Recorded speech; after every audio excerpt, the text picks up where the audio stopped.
મહાપ્રભુજી આ બીજો ગ્રંથ પણ જો પ્રારંભ કરે છે, જો આ ત્રણેય ગ્રંથોમાં તમે જોશો તો યમનાષ્ટક, બાલબોધ અને સિદ્ધાંત મુક્તાવલી પહેલા નમનથી પ્રારંભ થશે. નત્વા હરિમ સદાનંદમ સર્વ સિદ્ધાંત સંગ્રહમ બાલ પ્રબોધનાર્થાય વદામી સુવિનિશ્ચિતમ. નમન કર્યા, નમનથી પ્રારંભ કર્યો. કોને? હરિમ સદાનંદમ, એવા હરિ જે સદા આનંદ સ્વરૂપ છે એમને નમન કરીને પ્રારંભ કર્યો. હવે બે સંબોધન યા બે નામથી પ્રભુને વંદન કર્યા, નત્વા હરિમ અને સદાનંદમ. હરિ કોને કહેવાય? જો થોડી ટીકાઓનો પણ આધાર લઈશું બાલબોધમાં. બાલબોધ ગ્રંથ પ્રારંભ કરતા થોડીક જો રચનાનો તમને ખ્યાલ આપી દઉં. 19.5 શ્લોકમાં આ બાલબોધ ગ્રંથ કહેવાય છે કે 1550 વિક્રમ સંવત પુષ્કરમાં મહાપ્રભુજી આ ગ્રંથ રચ્યો. પુષ્કરમાં પણ મહાપ્રભુજીના બેઠકજી છે અને કહેવાય છે કે બ્રહ્માજીનું આ પૃથ્વી પરનું એકમાત્ર મંદિર એ પુષ્કરમાં છે.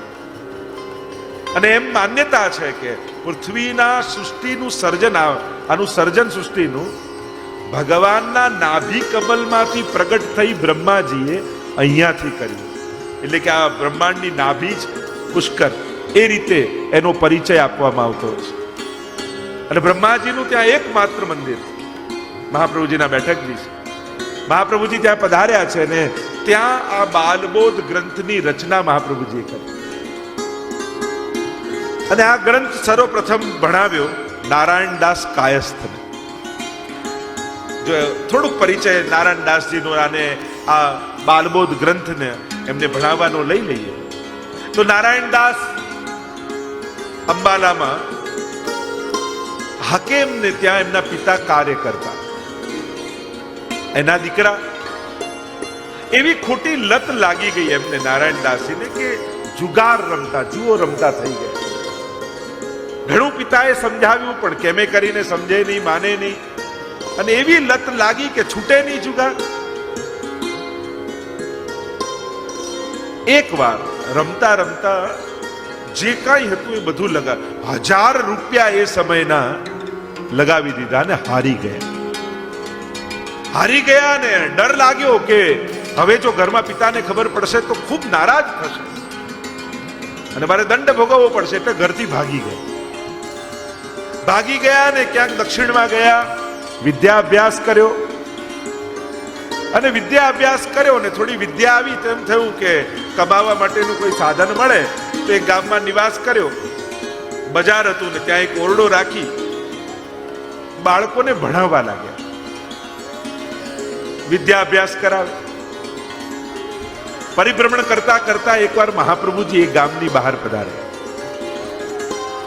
અને નગરની બહાર એક સરોવર હતું ને ત્યાં મહાપ્રભુજીએ મુકામ કર્યો.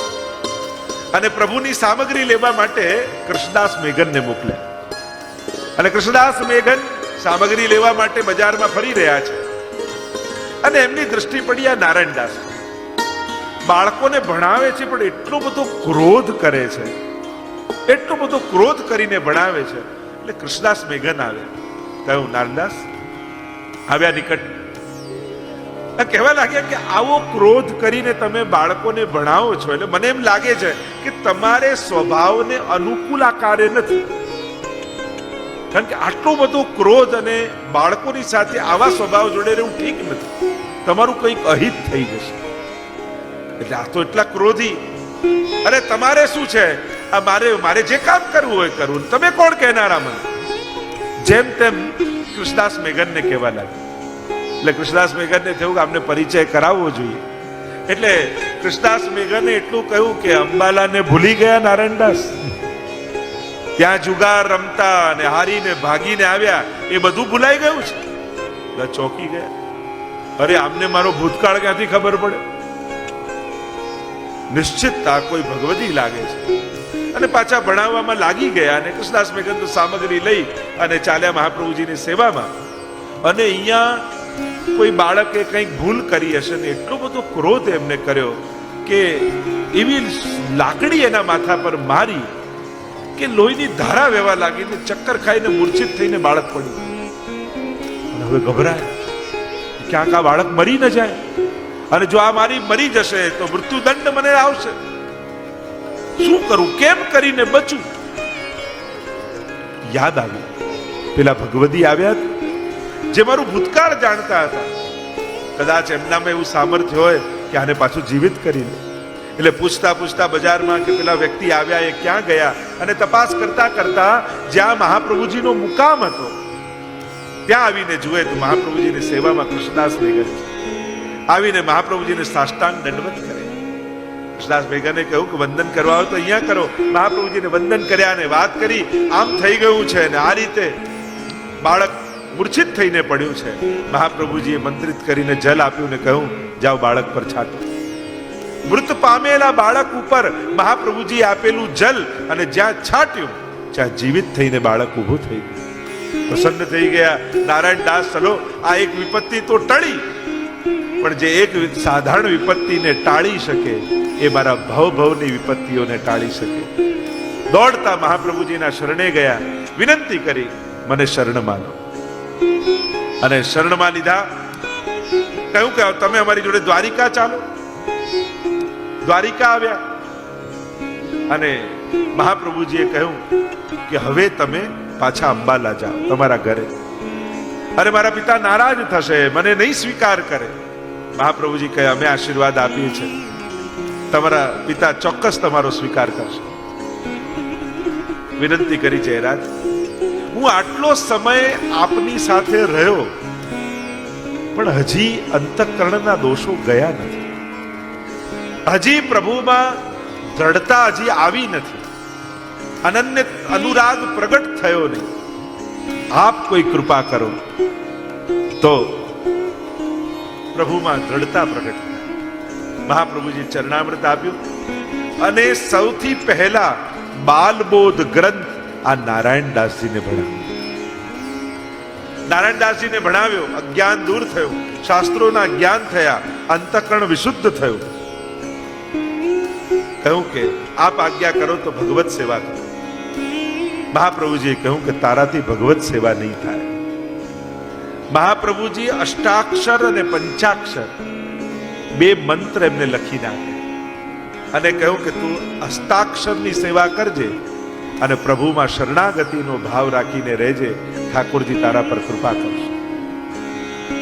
જો દરેકને સેવા પણ નથી પધરાવી 84 વૈષ્ણવમાં મહાપ્રભુજી, જેનો જેવો અધિકાર, કારણ કે દરેક જીવ ભગવત સેવાને અધિકારી પણ નથી હોતો, પણ મહાપ્રભુજીએ કૃપા જરૂર કરી અને એમને અનન્ય આસક્તિનું દાન કરી દીધું. હસ્તાક્ષરજીની સેવા પધરાવી દીધી અને નારાયણદાસજી આવ્યા અંબાલા.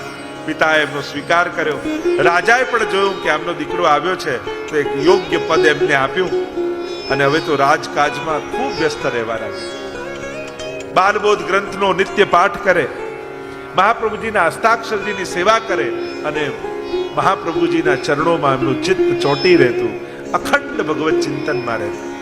પણ રાજકાજમાં એટલા બધા વ્યસ્ત રહેતા, એમના મનમાં મનોરથ એ થાય કે સમય મળે તો ગોકુલ જાઉં, મહાપ્રભુજીના દર્શન કરવા.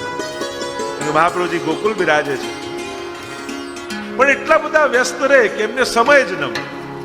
એટલે એમણે યુક્તિ કરી, એક છોકરાને કામ પર રાખ્યો, થોડો પગાર આપ્યો અને એનું કામ શું, 2 ઘડી થાય એટલે આવે નારાયણદાસ પાસે અને બોલે, ભૈયાજી आचार्य जी के दर्शन को गोकुल कब चलोगे? અને જ્યાં આટલું બોલે એટલે એમનું મન મહાપ્રભુજીના ચરણોમાં જતું રહે, મૂર્છિત થઈને પડી જાય અને સાક્ષાત મહાપ્રભુજીના માનસીમાં દર્શન થવા લાગે. ફરી થોડું ભાન આવે ને રાજકાજમાં લાગે એટલે 2 ઘડી થાય એટલે પેલો છોકરો કહે, ભૈયાજી ગોકુલ કબ ચલોગે? અને આટલું યાદ અપાવે ને મનથી પાછા ગોકુલ પહોંચી જાય, ચિત્ત ઠાકોરજીમાં મહાપ્રભુજીમાં લાગી જાય. અને એ રીતે સંસારમાં રહેતા રહેતા ભગવત કાર્ય કરતા કરતા પણ એમનું મન સદા મહાપ્રભુજીમાં રહે. તો આવી કૃપા મહાપ્રભુજી બાલબોધ ગ્રંથ ભણાવી અને નારાયણદાસ ઉપર કરી. તો એ ગ્રંથનું દર્શન આવો પ્રથમ શ્લોકનું ગાન કરીને આપણે કરીએ. બાલબોધ ઉપર 3 આચાર્યોની ટીકા પ્રાપ્ય છે. ટીકા એટલે વ્યાખ્યા, એના અર્થો. દેવકીનંદનજીની પ્રકાશ ટીકા, પુરુષોત્તમજીની વિવૃત્તિ અને દ્વારકેશજીની ટીકા. 3 આચાર્યોની ટીકા પ્રાપ્ત. આપણે તો સાર રૂપે જોઈશું. ટીકાનો તો અનેક અર્થો આચાર્યોએ કર્યા છે, એટલે સાર રૂપે આ ગ્રંથોના દર્શન આપણે કરીશું. ગહન ગ્રંથો છે. નત્વા હરિમ સદાનંદમ, આચાર્યો ટીકામાં સમજાવે, જો 2 સ્વરૂપને નમન કર્યા, એક હરિ અને સદાનંદ. હરિ શું કરે? દુઃખને હરે. અને સદાનંદ કૃષ્ણ પરમાત્મા એ આનંદનું દાન કરે. મહાપ્રભુજીએ 2 પ્રકારના પુરુષાર્થ બતાવ્યા છે. એમ કહ્યું, દુઃખા ભાવમ સુખમ ચેતી પુરુષાર્થ દ્વયમ મતઃ. 2 વસ્તુ છે, એક દુઃખનો અભાવ અને બીજો સુખનો અનુભવ.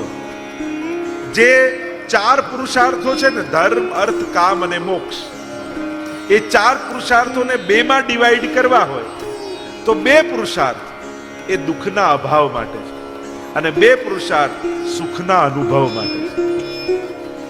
તો દુઃખની નિવૃત્તિ શેનાથી થાય? ધર્મથી અને મોક્ષથી. અને સુખનો અનુભવ શેનાથી થાય? અર્થથી અને કામથી. તો આમ બંને પુરુષાર્થ, 4 પુરુષાર્થને 2 માં ડિવાઈડ કરે. કારણ કે આ બાલબોધ ગ્રંથમાં મહાપ્રભુજી 4 પુરુષાર્થની વાત કરવાના છે. અહીંયા સ્વ સિદ્ધાંતની વાત નથી. આ ગ્રંથમાં સર્વ સિદ્ધાંતની વાત છે કે જ્યારે યમનાષ્ટકનો પાઠ કર્યો, યમુનાજીનું આરાધન કર્યું અને જીવમાં ભક્તિ પ્રગટ થઈ અને ભગવાન મેળવવાની ઈચ્છા પ્રગટ થઈ, આધ્યાત્મિક માર્ગમાં ચાલવાની ઈચ્છા પ્રગટ થઈ, ત્યારે એની સામે ઘણા બધા દ્વારો દેખાયા, ઘણા બધા ફલ દેખાયા કે આધ્યાત્મિક માર્ગમાં ચાલીને એને મેળવવું શું છે. એટલે આ બાલબોધ ગ્રંથમાં મહાપ્રભુજી પુષ્ટિ માર્ગના સિદ્ધાંતને સમજાવે. પણ સનાતન વૈદિક ધર્મમાં જ્યારે આધ્યાત્મિક માર્ગમાં તમે ચાલવા જાઓ છો ત્યારે તમારી સામે કયા લક્ષ્યો, કયા ફળ સામે હોય છે અને એ નક્કી કરી તમે કયા પથ ઉપર ચાલશો એ તમારે નક્કી કરવાનું હોય. એટલે મહાપ્રભુજી અન્ય માર્ગો સમજાવી દીધા બાલબોધમાં, અને પછી સિદ્ધાંત મુક્તાવલીમાં સ્વ સિદ્ધાંત વિનિશ્ચયમ, ત્યાં પોતાનો સિદ્ધાંત, પુષ્ટિ માર્ગનો સિદ્ધાંત સમજાવશે. તો અહીંયા અન્ય સિદ્ધાંતો સમજાવતા મહાપ્રભુજી ધર્મ, અર્થ, કામ અને મોક્ષ 4 પુરુષાર્થોને પ્રાપ્ત કરવાની વાત કરશે. તો એને 2 માં ડિવાઈડ કરવા 2 માર મહાપ્રભુજી બતાવ્યું. દુઃખાભાવમ સુખમ છે, એક છે દુઃખનો અભાવ અને બીજો છે સુખનો અનુભવ. આ બંનેથી સુખનો, જેમ તમને બહુ ભૂખ લાગી હોય, 7 દિવસથી ભૂખ્યા હો, અને કોઈ બાજરાનો સૂકો રોટલો તમને આપે અને 7 દિવસથી ભૂખ્યા એટલે ખાવા લાગ્યા, અને ખાવા લાગ્યા કારણ કે ભૂખ આટલી બધી લાગી છે. કોઈ કે તમને આનંદ આવ્યો? તો કે ના, આનંદ તો રસગુલ્લા મળ્યા હોત તો થાત, પણ દુઃખ ગયું. ભૂખ ગઈ પણ આનંદ તો ત્યારે આવે જ્યારે રસગુલ્લા મળે. સૂકા રોટલાથી દુઃખ ગયું પણ સુખનો અનુભવ નથી થયો. એમ જ સંસારમાં ઘણા કાર્યો એવા છે. કોઈ કે ભગવાનમાં સુખ છે, કોઈ એમ કે, તો તમે કહો ના અમે તો ફરવા જઈએ, અમે તો હોલિડે પર જઈએ, અમે મૂવીમાં જઈએ, અમે પાર્ટ, અમને તો સુખ થાય છે. મહાપ્રભુજી સમજાવે છે એ દુઃખનો અભાવ છે. એ કરવા માત્રથી તમે દુઃખ ભૂલી જાઓ છો એટલે તમને સુખ જેવું લાગે છે, પણ દુઃખનો અભાવ આટલો આનંદાત્મક હોય તો સુખનો અનુભવ કેવો હશે. તો સૂકો રોટલો એ આ બધી સંસારની મજા છે, અને રસગુલ્લા એ તો સાક્ષાત નંદ નંદનની પ્રાપ્તિ છે. તો દુઃખનો અભાવ જુદો છે, સુખનો અનુભવ જુદો છે. તો ધર્મ, અર્થ, કામ અને મોક્ષ આ 4ને 2 માં ડિવાઈડ કર્યા, અને એટલા માટે પ્રભુના 2 સંબોધન કર્યા. નત્વા હરિમ સદાનંદમ, હરિ યાદ કરીને શું કર્યું કે દુઃખને હરી લે, એ હરિ દુઃખને હરી લેશે, અને સદાનંદ કૃષ્ણ સર્વને આનંદ આપશે. તો એને કઈ સર્વ સિદ્ધાંત સંગ્રહમ, આ જેટલા સર્વ સનાતન ધર્મ સિદ્ધાંતો છે એનો સંગ્રહ તમને કહું છું. બાલ પ્રબોધનાર્થાય, જો આનું નામ શું છે? બાલબોધ. જે વયમાં બાળક હોય એ જ બાળક નથી, જે સમજણમાં બાળક હોય એ પણ બાળક છે, એમ શાસ્ત્ર કહે છે. અને બાળક કોને કહેવાય? જેને પોતાના હિત અને અહિતનું ભાન ન હોય એને બાળક કહેવાય. તો ક્યાંક એવું નથી લાગતું કે આપણે બધાય બાળક જ છીએ? કારણ કે આપણને આપણું હિત શેમાં છે અને અહિત શેમાં છે, અને એ તો ખબર હોવા છતાં એને પકડવા જઈએ છીએ કે આમાં અહિત છે, ઇન્જરિયસ ટુ હેલ્થ, ચોખ્ખું લખ્યું હોય છતાંય પકડીએ છીએ. તમે વિજ્ઞાન તો ડોક્ટરો લખીને આપે, વિજ્ઞાન લખીને આપે, આ શરીર માટે નુકસાનકારક છે, છતાંય માણસ નથી પકડતો. તો આનાથી મોટો બાળક કોણ હોય? અને આને તો બાળક પડવું નહીં પણ બાલિશતા કહેવાય. એક છે બાળક પડવું, એક બીજી છે બાલિશતા. છોકરો હોય એનો વાંધો નહીં, પણ છોકર મત હોય એ સારું ન કહેવાય. તો આ તો છોકર મત જેવું કહેવાય. અહીંયા બાલ બોધ, બાળકને બોધ અપાય છે કે જે અત્યારે આધ્યાત્મિક માર્ગમાં પાપા પગલી કરતું થયું એ બાળક. આપણે બધા જીવાત્મા છીએ ને, અને કેવા છે, આપણને કોઈ શાસ્ત્રોનું જ્ઞાન નથી.